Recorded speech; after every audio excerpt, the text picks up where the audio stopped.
Year-end is fast approaching. Calendar year entities that issue audited financial statements may be gearing up for the start of audit fieldwork, closing their books, preparing schedules, and coordinating with external auditors. But there's one valuable audit deliverable that often gets overlooked: the management letter, sometimes called the internal control letter or letter of recommendations. For many privately held companies, the management letter becomes an "I'll get to it later" document.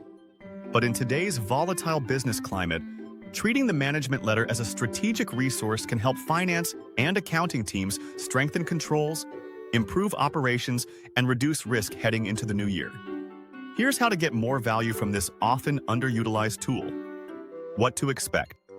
Under generally accepted auditing standards, external auditors must communicate in writing any material weaknesses or significant deficiencies in internal controls identified during the audit. A material weakness means there's a reasonable possibility a material misstatement won't be prevented or detected in time. A significant deficiency is less severe, but still important enough to warrant management's attention. Auditors may also identify other control gaps, process inefficiencies, or improvement opportunities that don't rise to the level of required communication, and these frequently appear in the management letter. The write-up for each item typically includes an observation, including a cause, if known, financial and qualitative impacts, and recommended corrective actions. For many companies, this is where the real value lies: how audit insights can drive business improvements. A detailed management letter is essentially a consulting report drawn from weeks of independent observation.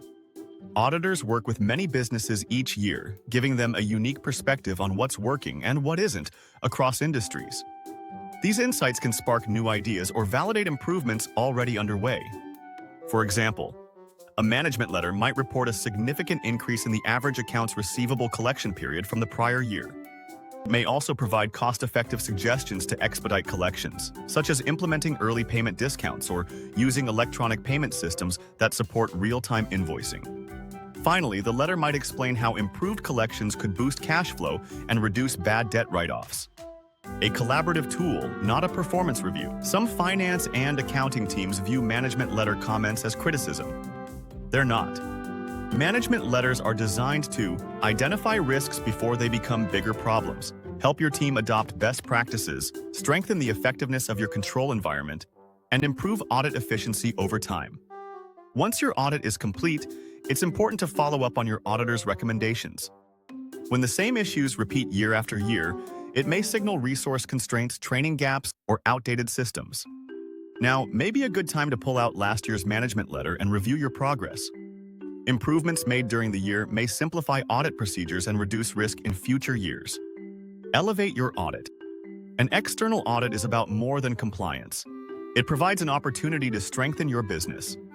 The management letter is one of the most actionable and strategic outputs of the audit process.